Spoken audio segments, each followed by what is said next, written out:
Do schools need to do anything additional or different?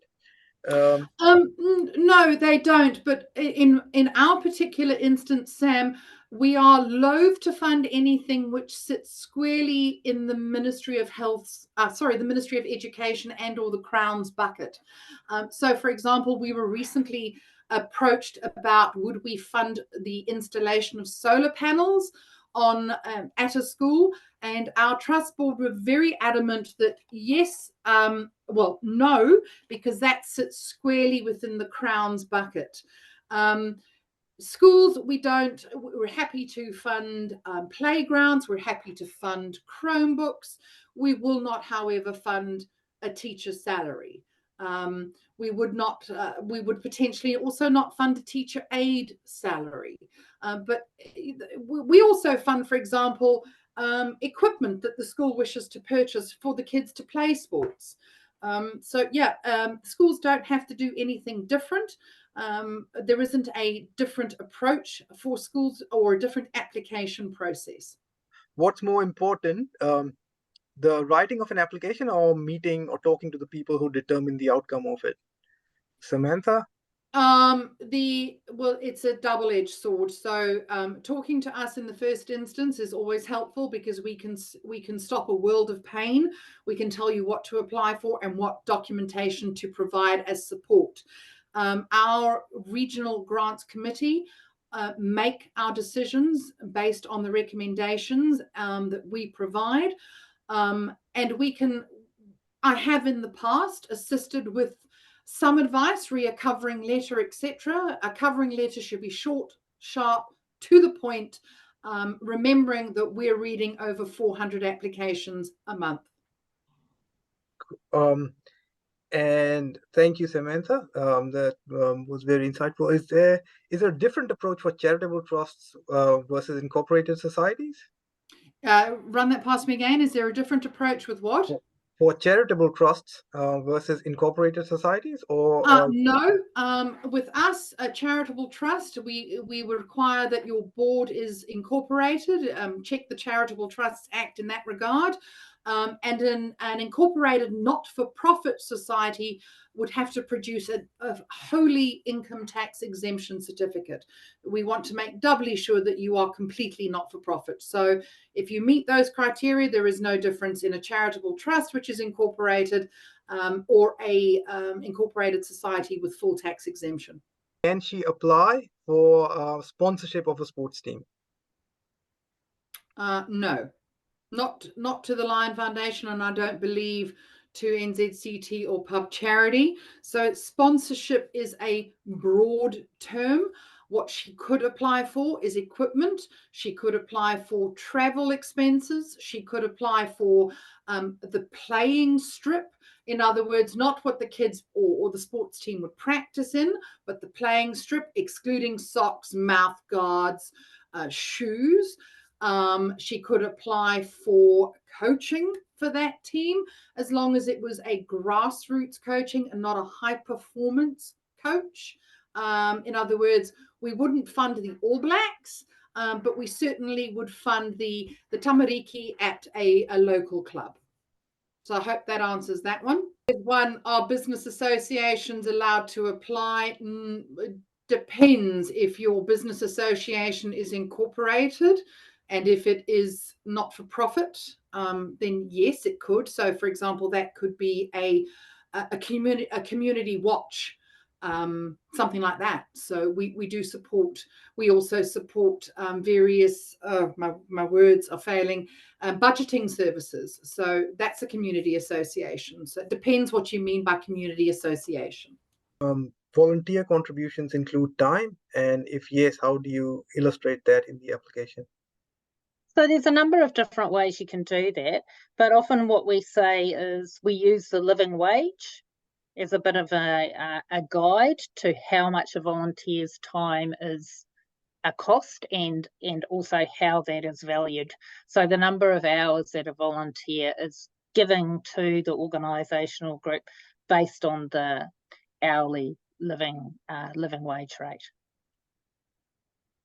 And one more, since a lot of your funding streams are from local boards, etc., is it necessary to put up the demographic splits of your organization or the people that are going to be attending a certain program? And if there's not an even split, does it count as a disadvantage? Yeah, that's a really good question. And what it's about is looking at the local boards have just all finished their local board plans for the next 3 years, and there has been some changes. So if you're applying to a local board or putting in an application to multiple local boards, it's checking those new local board plans and seeing what their focus areas for. Often what you'll find is that the demographics, there might be a community of need that is particularly targeted or that you have chosen to work with. So Māori and Pacifica communities, different ethnic groups, refugee groups. You might have age, children, it might be gender-based. Trying to increase more women in sport at the moment is really topical, and there's lots of sports groups working to that and establishing new women's teams, working with one around basketball at the moment. There's so it's looking at what particular part of the community you are working with and establishing that community need. Why does this community need this? Why is it different? And who is it helping that is not currently being helped or could benefit from more help in that space? Cool. Also, everyone who's listening, Samantha also says demographic information is also important for Class 4 applications, as the Department of Internal Affairs requires this information from the funders as well. All right, there's two more questions, Carol, from Pete and Kate. Pete asks if funding is going to be harder to access from local boards and council given funding constraints in 2024. And Kate asks, you mentioned a funding policy. Could you provide some detail on what that might look like? Okay, so I'll go with the first question first, which is around the budget challenges that council faces. So yes, for this financial year, there has been a cut to some of the local board funding. So there's not as much funding available as previously, but there's been a lot of work in that area so that it's not as detrimental to community as was first proposed. There were very, very big cuts, and through the big public consultation and over the 40,000 pieces of feedback that came through, those cuts to local board funding were significantly reduced. But there has been cuts to every local area. They are trying to keep the grants to the level that they were before, but you need to check in with each local board of where their budget is sitting. And the second question around the community grant policy, Yeah. if you go to I put a link up in the presentation, but if you go to the Auckland Council website and you scroll down and you find grants and you click on the grants, it has that policy and guidelines there that you can download with all the information. And it also has all the local board plans with all their focus areas, and it also has all the regional grants that are available as well. Okay. Another good question from Catherine is for Auckland Council funding applications, and I would think that this would apply to others as well. Does your application have to be a project-based application, or can it be an ongoing thing? So there's a number of different categories that you can apply for funding and support for in those focus areas. So it can be an activity, an event, a project, a program, an initiative. So it can be a range of things that you might want to make an application for. This one here came through in the questions. So reframing the value of play. So I had a quick look at your website, and you've actually got it all on there, guys. So what we do? Who is your target audience for the project? When I first read the value of play, initially I thought children, but then when I went and looked at your website, it sort of portrays more adults. So again, build your application around the what we do, why we do it, include the research that supports your what and why, use quotes from others, but make sure you reference them, just like I have down here. So these are quotes that I grabbed off those websites specifically around that. And building a diverse organisation. So I did see something come through about demographics, and there's been a couple of questions tonight as well.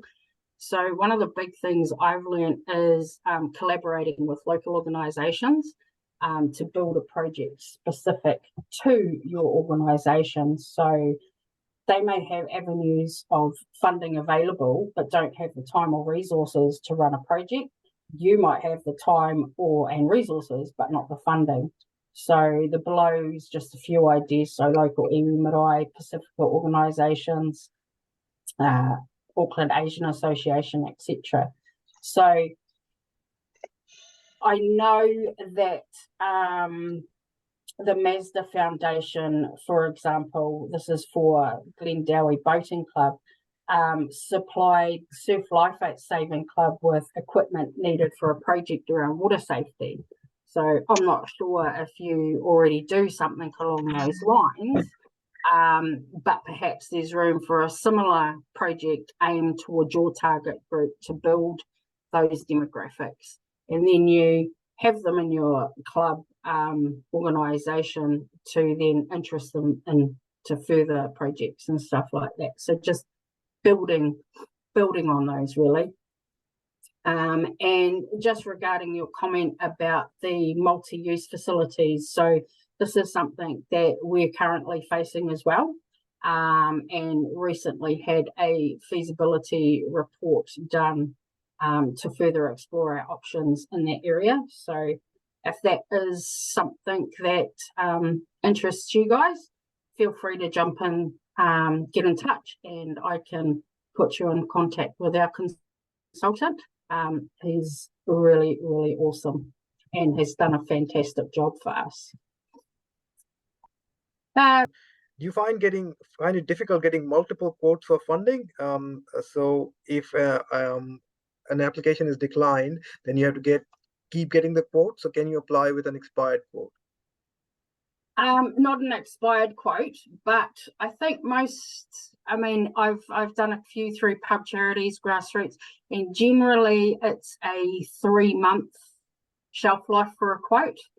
So it can get quite tricky, but most places are quite happy to send through another quote. It's just time consuming in that aspect. But if you've gone through and done all your research and things like that, most of the time, most of the declines that I've had have been more because there weren't the funds available in the area, not because something was wrong with the actual application. It was due to more funds not being available. So, but yeah, those quotes definitely, from memory, most of them are about 3 months. They have to be within a 3-month window.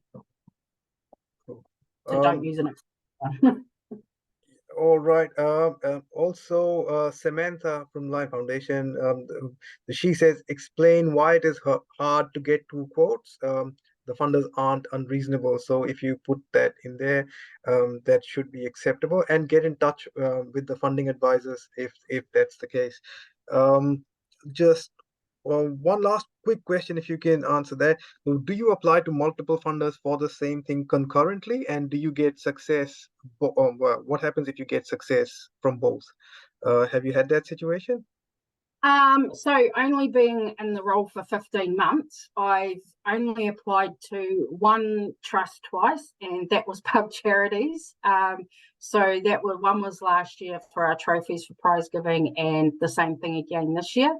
And just going back to those quotes as well. So this year we wanted specific trophies to highlight the girls' teams, and unfortunately, we could only get those trophies from one actual trophy shop. So when I sent the quote through, I didn't send a second quote. I actually explained in a letter what we were wanting, why I couldn't get the second quote.